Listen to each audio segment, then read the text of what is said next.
Buenos días, iglesia. ¿Cómo están, hermanos? Qué bueno volverlos a ver a cada uno de ustedes. Aún aquellos que a lo mejor sus rostros hasta ahora son nuevos para mí, pero si están en Cristo, si son de Cristo, también me gozo con ustedes. Hermanos, vamos a leer la bendita palabra del Señor. Le invito para que abramos nuestras Biblias en la carta del apóstol Pablo a los Colosenses, capítulo 2. Y vamos a leer una porción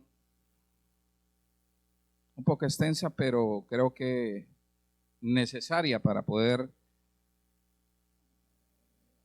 abordar el tema de esta mañana, desde el versículo 8 hasta el 23. Amén. ¿Estamos allí en el texto? Bien. Voy a leer a favor de ustedes. Colosenses 2, desde el 8 dice la bendita palabra de Dios: mirad que nadie os engañe por medio de filosofías y huecas sutilezas, según las tradiciones de los hombres, conforme a los rudimentos del mundo y no según Cristo.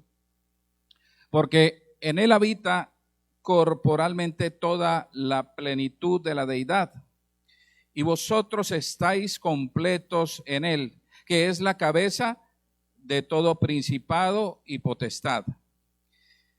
En él también fuisteis circuncidados con circuncisión no hecha a mano, al echar de vosotros el cuerpo pecaminoso carnal en la circuncisión de Cristo, sepultados con él en el bautismo, en el cual fuisteis también resucitados con él mediante la fe en el poder de Dios que le levantó de los muertos.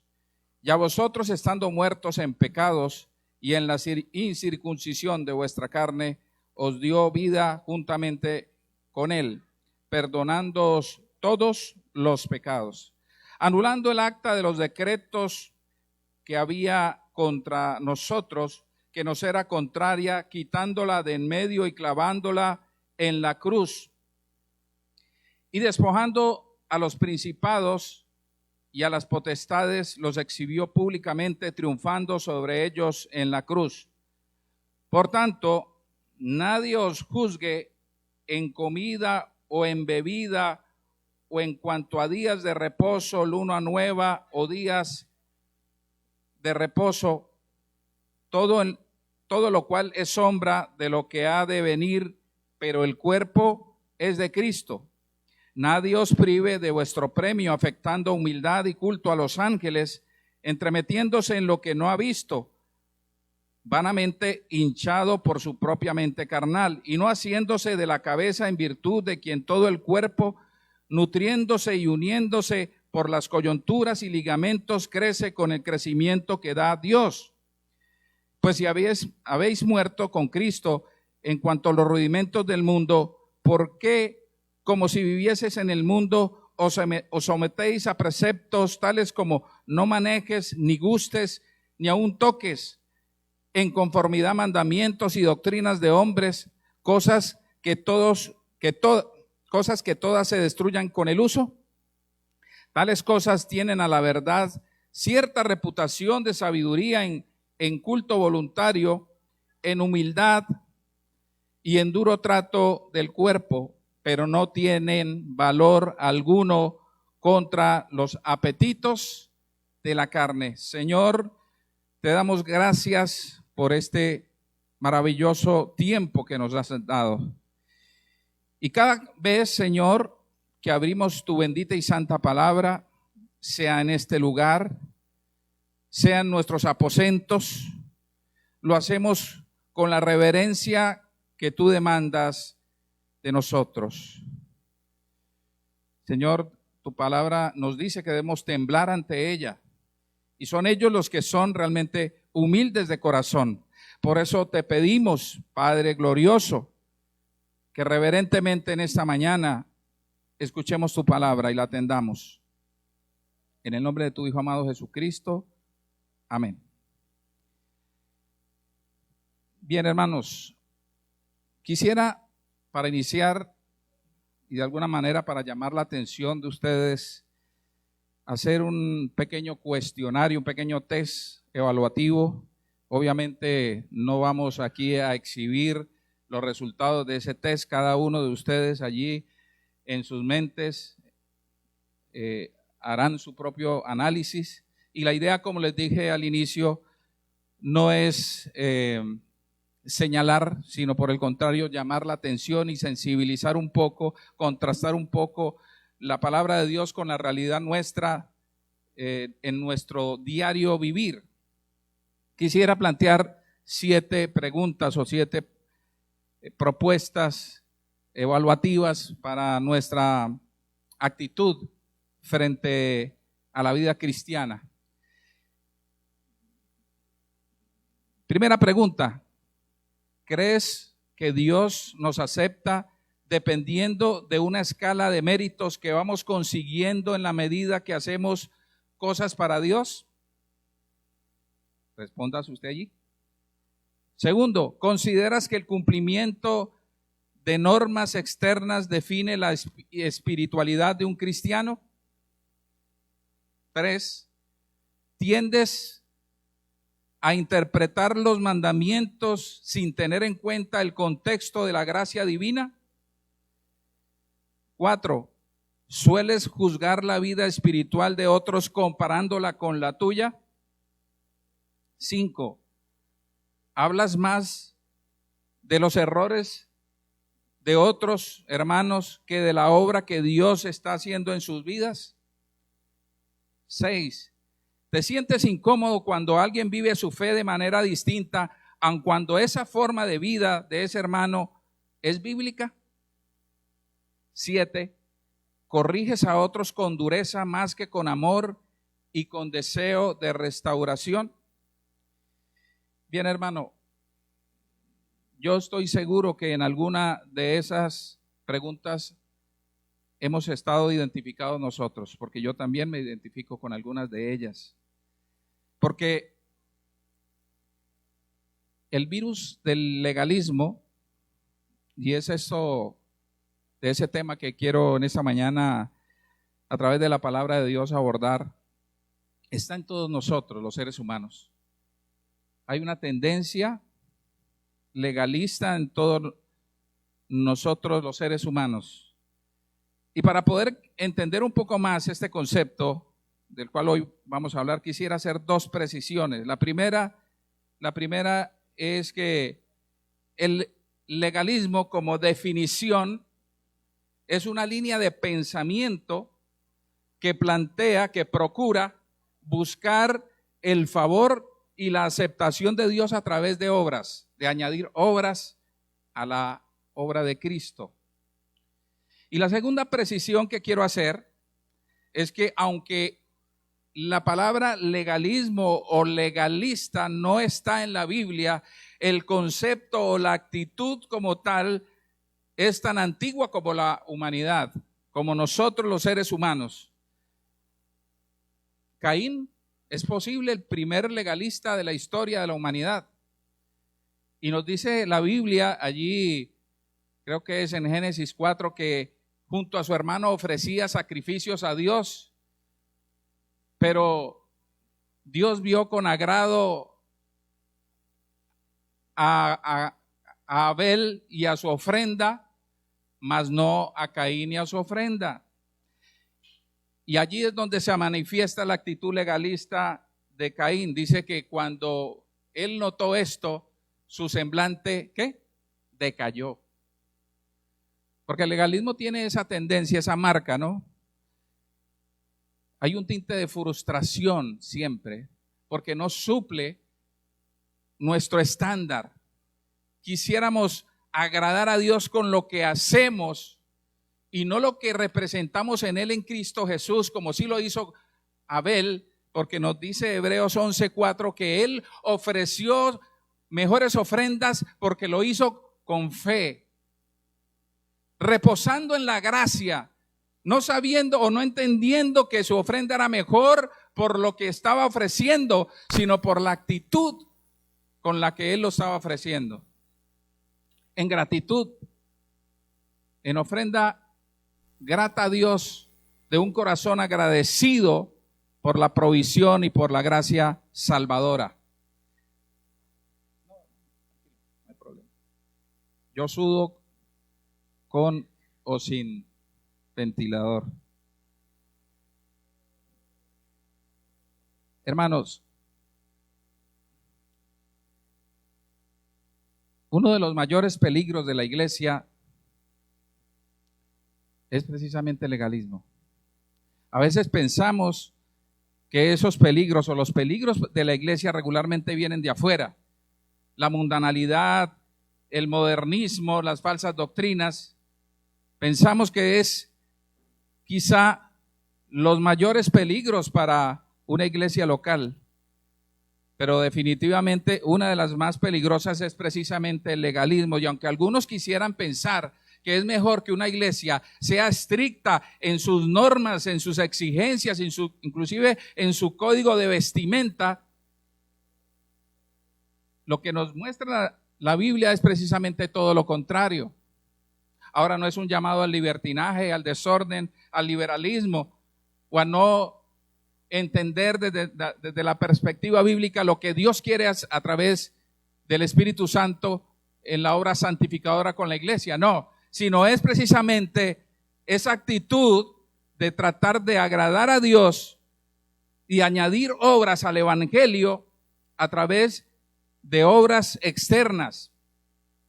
Miren, hermanos, en la época en que vivió Jesús, precisamente las grandes polémicas no las tuvo ni con los publicanos ni con las rameras, sino fue precisamente con los religiosos, con los fariseos, con los legalistas.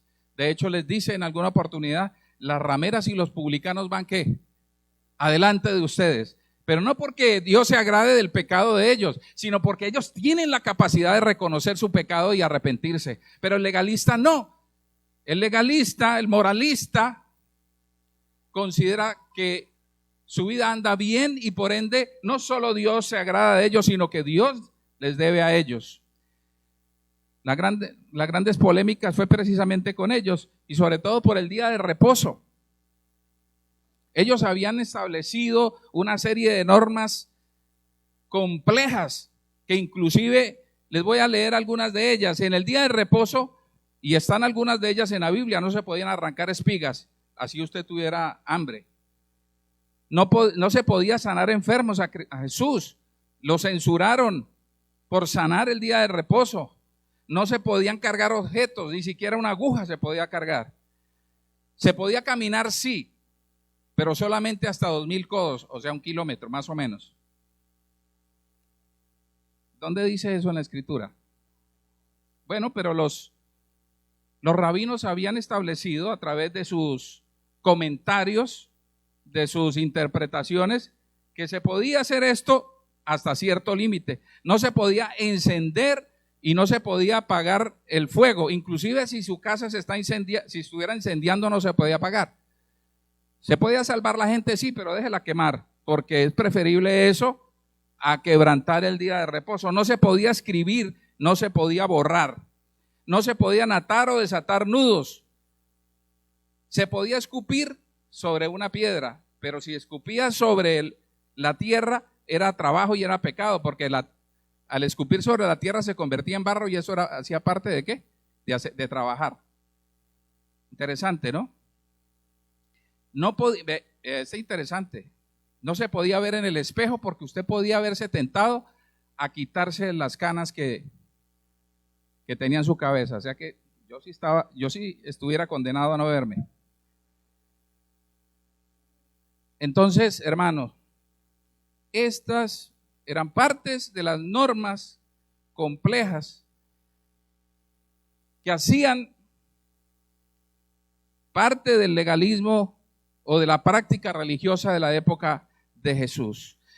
Y hoy parece que todavía en alguna forma ha mutado, ha cambiado. Sin embargo, prevalece en la iglesia. Y como lo dice al inicio, es un cáncer silencioso que trae muerte espiritual a la iglesia. Y le voy a decir por qué. O la Biblia nos va a decir por qué. Primero, porque el legalismo sustituye el evangelio por tradiciones humanas. Vemos ahí en el versículo 8, el apóstol Pablo empieza diciendo, mirad, ¿qué? Que nadie os engañe. ¿Cómo? ¿Cómo los engañan o cómo los pueden engañar? ¿Por medio de qué? Primero, de filosofías, de huecas sutilezas, tradiciones de hombres, rudimentos del mundo. Entonces vemos aquí que el legalismo es un sistema básicamente, fundamentalmente engañoso, mentiroso, que se apoya en filosofías humanas, en pensamientos, en razonamientos humanos, y no según Cristo, no según lo que enseñó Cristo, no según lo que enseña la palabra de Dios. Se basa más en preferencias, en deseos,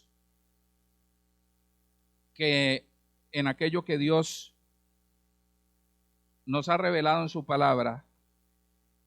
En Marcos 7,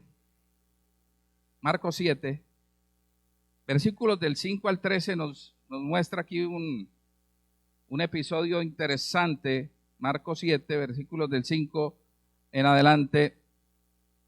Un episodio de Jesús respecto, a los fariseos. Dice el 5, le preguntaron pues los fariseos y los escribas, ¿por qué tus discípulos no andan conforme a qué? ¿A la palabra de Dios? No, a la tradición de los ancianos, sino que comen pan con las manos inmundas. Respondiendo él les dijo, hipócritas, bien profetizó de vosotros Isaías, como está escrito, este pueblo de labios me honra, mas su corazón está lejos de mí.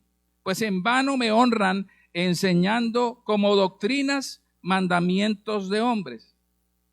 Porque dejando el mandamiento de Dios, os aferráis a la tradición de los hombres, los lavamientos de los jarros y de los vasos de beber, y hacéis otras cosas semejantes. Les decía también, invalidáis el mandamiento de Dios para guardar vuestra tradición. Porque Moisés dijo, honra, y aquí los expone públicamente, honra a tu padre y a tu madre, y el que maldiga al padre o a la madre muere irremisiblemente. Pero vosotros decís, basta que diga un hombre al padre o a la madre, es corbán, que quiere decir mi ofrenda a Dios, todo aquello con que pudiera yo ayudarle, y no le dejáis hacer más por su padre o por su madre, invalidando la palabra de Dios con vuestra tradición que habéis transmitido, y muchas cosas hacéis semejantes a estas. Entonces el legalismo, ya lo decíamos, es un sistema engañoso que se fundamenta en deseos humanos, en pensamientos, en razonamientos humanos, y que anulan, reemplazan la palabra de Dios. Y por ende aquí el Señor Jesús los exhibe públicamente. Ellos estaban angustiados porque los apóstoles, los discípulos del Señor Jesús, no se lavaban las manos muchas veces y mucho menos antes de comer, y por ende estaban invalidando la tradición de los ancianos. Pero Él les dice, ustedes son hipócritas. Y son hipócritas porque con sus cosas pretenden, con sus acciones, con sus obras, pretenden honrar a Dios, pero su corazón está lejos de Él. Y les coloca solo un ejemplo. Mire, la Biblia dice que ustedes deben honrar a padre y madre. Inclusive si esta honra, este mandamiento no se cumple, ustedes están sujetos a pena de muerte. La honra o la deshonra a los padres estaba penado con la pena capital, o sea, con la muerte. Pero ellos encontraron una figura legal, y legalmente a lo mejor para los demás estaba bien, y era declarar aquello con lo que pudieran ayudar a sus padres, declararlo ofrenda a Dios. No, eso es ofrenda a Dios. Lo que pasa era que lo que no explicaban es que si yo tenía una casa, una hacienda, y yo declaraba que esa casa, que esa finca, que ese predio era ofrenda a Dios o corbán, como sea, entonces por ende yo no estaba obligado a sacar del producido de ese predio para darlo, para ayudar a mis padres, aunque eso pudiera yo disfrutarlo hasta el día que me muriera, porque no necesariamente estaba obligado a entregarlo al templo o al sacerdote. Podía seguir disfrutando, pero es ofrenda a Dios. Y si es ofrenda a Dios, entonces no estoy obligado a honrar a mis padres. Quedaban bien externamente, pero invalidaban la palabra de Dios. Hipócritas. En otro lugar les dice: ustedes diezman la menta y el eneldo, pero dejan por fuera la misericordia, la justicia. Ustedes cuelan el mosquito, pero tragan el camello. El legalismo ignora, además de ser un sistema engañoso, mentiroso, ignora la plenitud de Cristo. En el versículo 9 de Colosenses dice que Él, o que en Él, ¿en quién? ¿En quién? En Cristo habita corporalmente toda la plenitud de la deidad. Porque el legalismo precisamente lo que quiere es anular a Cristo. Y por ende, si en Él no habita la plenitud de Cristo, la plenitud de Dios, en Cristo no habita la plenitud divina, la plenitud de la deidad, entonces no es un redentor capaz de perdonar mis pecados, de pagar por mis pecados. Y por ende entonces es necesario añadir a esa obra en la cruz elementos, obras, acciones que complementen la obra de Cristo. Y eso es no solamente es una herejía, sino es una ofensa, una afrenta directa a Cristo, a su persona, al Padre, porque Él está vinculado directamente con el sacrificio de su Hijo por nuestros pecados a nuestro favor. Y si nosotros, o si el legalismo plantea que en Él no habita corporalmente toda la plenitud de Dios, y por ende capaz de perdonar y de redimir nuestros pecados, entonces estamos diciendo que Él no es digno de ser nuestro Redentor. Y si Él no es digno de ser nuestro Redentor, y si en Él no habita la plenitud de la deidad, entonces el 10 dice que nosotros estamos ¿qué? Completos en Él. Pero el legalismo dice que nosotros precisamente no estamos completos. No estamos completos. Y la palabra completo ahí, interesante, también significa atiborrado. No sé si usted esté relacionado con esa palabra. Atiborrado. ¿Qué es atiborrado, pastor? Lo agarré fuera de base. ¿Ah? Ya no da más. Agarre usted una tula, ¿cierto? Esos, no sé si a usted le ha tocado viajar en esas aerolíneas de bajo costo, ¿no? Que les dan a usted una maleta de tantas dimensiones. ¿correcto? Y lo meten así dentro de un cajón, y si se sobrepasa las dimensiones, usted tiene que pagar un sobrecosto, que regularmente vale un poco de plata. A nosotros nos pasó, y nos tocó agarrar esa maleta y echarle, y echarle, y echarle, y apretarla, y apretarla. ¿Estaba qué? Atiborrada. Atiborrada. Es lo que nos está diciendo la palabra de Dios. Con Cristo estamos completos. No nos hace falta nada. Por el contrario, su obra ha sido concluida plenamente. Su obra ha sido hecha plenamente en nosotros, porque en Él habita corporalmente toda la deidad, la plenitud de la deidad. Entonces es allí donde el legalismo, en primera instancia, afecta a la iglesia, sustituyendo el evangelio por tradiciones humanas. Pero también el legalismo desconoce la obra completa de Dios, sobreponiendo las obras humanas. Veamos qué dice en el 11. Dice: en Él también fuisteis circuncidados con circuncisión no hecha a mano, al echar de vosotros el cuerpo pecaminoso carnal en la circuncisión de Cristo. Un momentico que... En la circuncisión de Cristo.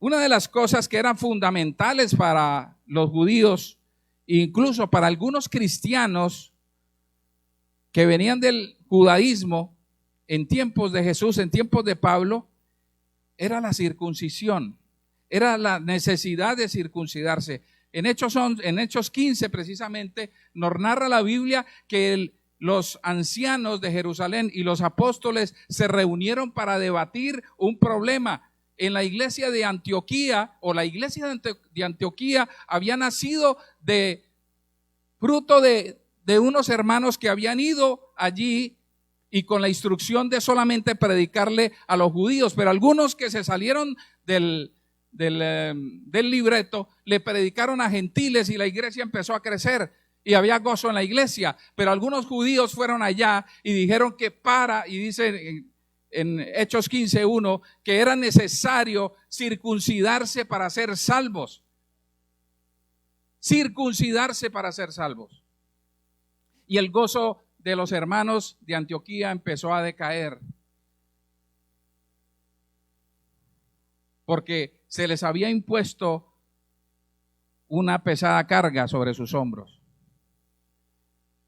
Y al parecer en Colosas y en la Odisea, también dice versículos atrás, había llegado también ese pensamiento.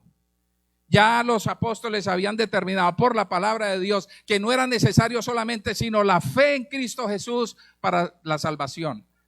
Pero aquí en Colosas y también en muchas iglesias hoy se enseña que hay que tener ciertos ritos para poder ser salvos. Por ejemplo, el bautismo. Algunos predican que el bautismo es para salvación. Ustedes saben quiénes son. Y si es así, entonces el ladrón en la cruz está en el infierno. Y si está en el infierno, entonces Cristo es mentiroso. Porque Él dijo: hoy estarás conmigo en el paraíso. Querido hermano, aquí nos dice la Escritura que si es necesario circuncidarnos, entonces Él nos circuncidó a nosotros. En Él también fuiste circuncidados, pero no con la circuncisión judía, no con la circuncisión hecha a mano, no, con la circuncisión de Cristo, dice aquí, al echar de nosotros el cuerpo pecaminoso carnal. Y dice además, sepultados con Él en el bautismo, en el cual fuisteis también resucitados con Él, mediante la fe en el poder de Dios que le levantó de los muertos, y vosotros estando muertos en pecados y en la circuncisión de vuestra carne os dio vida juntamente con él, perdonándoos, ¿cuántos pecados? Todos los pecados. Entonces, mientras el legalismo pasa por alto lo que Cristo realizó en la cruz, lo que nos muestra el verdadero evangelio es que Él ya hizo todo aquello que es necesario. Nos circuncidó, no con circuncisión hecha a mano, sino la del corazón. Cosas que ya en el Antiguo Testamento el Señor advertía al pueblo. En Deuteronomio 10 le dice al pueblo que deben circuncidarse el prepucio de vuestros corazones o de su corazón. Y también en Jeremías vuelve a advierte y le dice al pueblo de Israel que no era la circuncisión hecha a mano, sino la circuncisión del corazón, que representa el nuevo nacimiento del cual usted y yo, hermano, usted y yo disfrutamos cuando creímos. Fuimos renacidos, dice la palabra en Tito. Nos dio vida juntamente con Él, nos dice aquí la Escritura. Fuimos resucitados juntamente con Él. Tenemos vida en Él.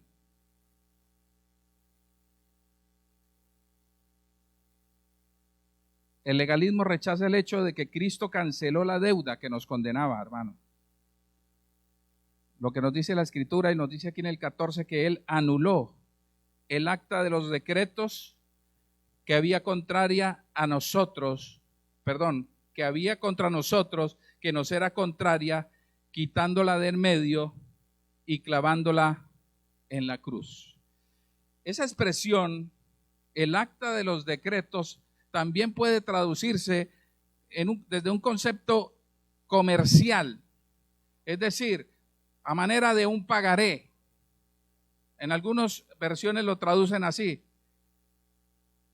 Ese acta de decretos que también puede ser un documento en el cual testifica que tenemos una deuda. Él dice en este versículo que Cristo, ¿qué hizo? La anuló. La anuló. Algunos comentaristas dicen que se refiere la palabra anular, que también traduce frotar. Esos documentos se hacían en papiros. Pero esos papiros podían reutilizarse. Y la forma de reutilizar esos papiros era doblarlos y frotarlos. La tinta caía. Más o menos nos da la idea de esto. Ese pagaré que decía que teníamos una deuda, o esa acta de decretos que nos era contraria, el Señor borró por completo todo aquello que nos era contrario, quitándola del medio, y dice, ¿dónde? Clavándola en la cruz. Pero el legalismo dice lo contrario. El legalismo dice que usted y yo todavía estamos en deuda, que la obra de Cristo todavía le hace falta algo para que sea efectiva para ustedes y para mí. Versículo 15.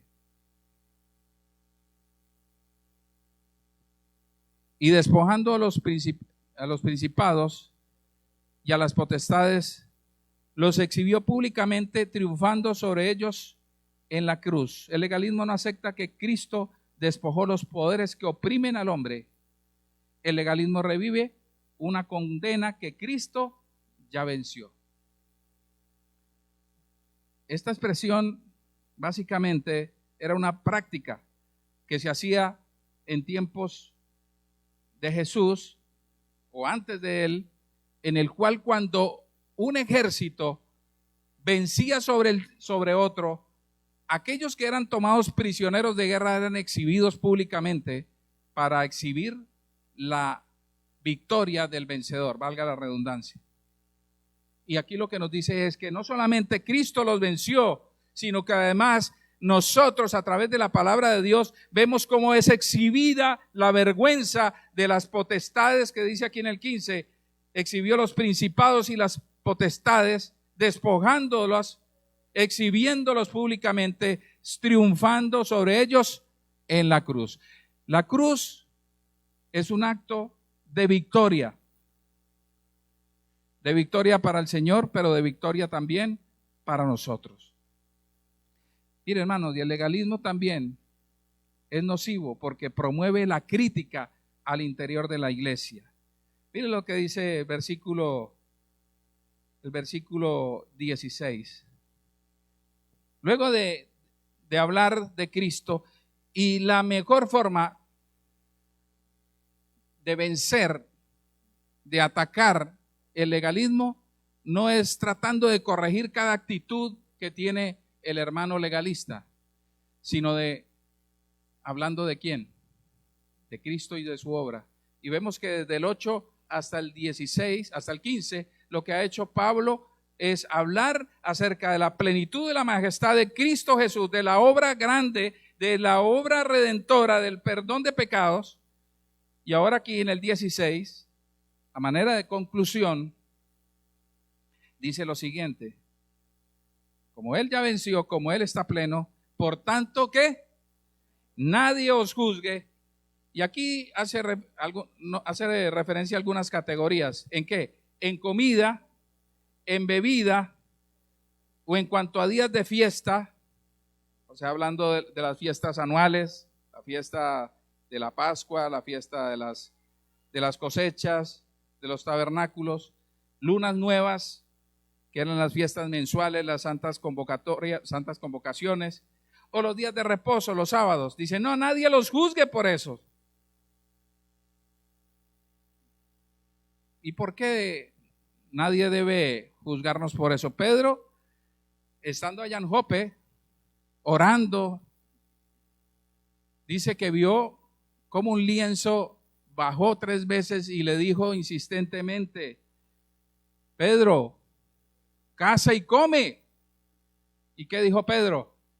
Señor, pero yo nunca he comido tocineta, ni chicharrón, ¿cierto? Ni mucho menos morcilla, ¿cierto? Ni pichón. Pedro, no llames inmundo no llames común a lo que yo santifiqué. ¿Y por qué lo santifica? ¿Y por qué antes sí, antes no y ahora sí? El 17 dice, todo lo cual, comidas, la ley de dieta, que le decía al pueblo de Israel, mire, pueden comer pero si tiene pezuña, no. Si no tiene escamas, no coma. El cerdo ni lo mire. ¿Y por qué ahora sí? 17. Todo lo cual es sombra de lo que ha de venir, pero el cuerpo es de Cristo. ¿Eso era qué? Una sombra. Eso nos mostraba, nos apuntaba a Cristo. Nos mostraba a Cristo. Y nosotros por eso lo entendemos. Para ellos era difícil entenderlo. Para el legalista también. Pero quienes vivimos bajo la gracia entendemos que todo eso era sombra de lo que había de venir. Mire, a veces nosotros vemos la sombra de alguien y decimos alguien viene, ¿sí o no? Y de pronto hasta podemos decir, si la sombra es cabezona, dicen ahí viene Vladimir, ¿cierto? Nos puede decir algunos rasgos de esa persona, pero no deja de ser la sombra, una representación, un simbolismo, no es la persona. Y lo que está diciendo Pablo, todo eso era una representación de lo que había de venir, de la gloriosa persona de Cristo Jesús. El cuerpo de Cristo. Nadie entonces, el 18, nadie os prive de vuestro premio, afectando humildad y culto a los ángeles, entremetiéndose en lo que no ha visto, vanamente hinchado por su propia mente carnal, y no haciéndose de la cabeza en virtud de quien todo el cuerpo, nutriéndose y uniéndose por las coyunturas y ligamentos, crece con crecimiento que da Dios. El legalismo, querido hermano, impulsa primero una falsa humildad y una aparente espiritualidad basada en el misticismo. Aquí estos señores también habían metido, además de la observancia de obras, de rituales, de lavamientos, de circuncisión y demás otras cosas, también el culto a ángeles, a visiones. Y por eso nosotros en Iglesia Alianza creemos que la revelación hoy es exclusivamente a través de la palabra de Dios. Porque el canon se cerró. Y porque Dios habla claramente, audiblemente, cuando usted lee la palabra de Dios. Y es allí la única fuente de la revelación hoy. Y las herejías que hoy pululan por el mundo precisamente han sido traídas por supuestos ángeles, tal como lo advirtió Pablo en Gálatas, ¿no? Que ni aun si un ángel del cielo viniera a anunciar otro evangelio, deseche eso, sea anatema. Pero sabemos que hay ciertas doctrinas que dicen que fueron entregadas visiones, revelaciones posteriores a través de ángeles. El misticismo es todo aquello que está por fuera de la Escritura, que solo, como dice aquí, nacen de una mente hinchada, una mente carnal, que no se nutre de las coyunturas y de los ligamentos a través del cuerpo de Cristo. Y, queridos hermanos, también nos enseña aquí la Escritura que el legalismo es incapaz de transformar al hombre de manera total o de manera interior. Le da una apariencia de moralidad, de moralismo, pero por dentro sigue siendo el mismo. Versículos 20. Pues si habéis muerto con Cristo, y es una pregunta un poco mordaz, irónica, que nos hace ese texto. Si usted dice que ha muerto con Cristo en cuanto a los pensamientos del mundo, a los rudimentos del mundo, ¿por qué pues viven en el mundo y se someten a esos preceptos tales como no manejar, no gustar, no tocar, en conformidad a mandamientos y doctrinas de hombres, cosas que se destruyen con el uso? Y el 23 lo que dice: tales cosas, a la verdad tales cosas a la verdad cierta reputación de sabiduría en culto voluntario. Tales cosas tienen a la verdad cierta reputación de sabiduría en culto voluntario, en humildad y en duro trato del cuerpo externamente. Pero internamente, ¿qué pasa? No tienen valor alguno contra los apetitos de la carne. El legalismo no transforma, no quita el pecado, no transforma al ser humano. La única verdad que puede transformar a un hombre, a una mujer, a un joven, al pecador, es el Evangelio. Es la obra de Cristo en la cruz. Es la verdad de Dios en su palabra. Es aquella verdad que debemos nosotros predicar en nuestros púlpitos, en nuestras casas, a nuestros vecinos. El legalismo, hermano, no engrandece a Cristo ni a su obra, la desplaza. Promete santidad, pero solo produce esclavitud espiritual y orgullo religioso.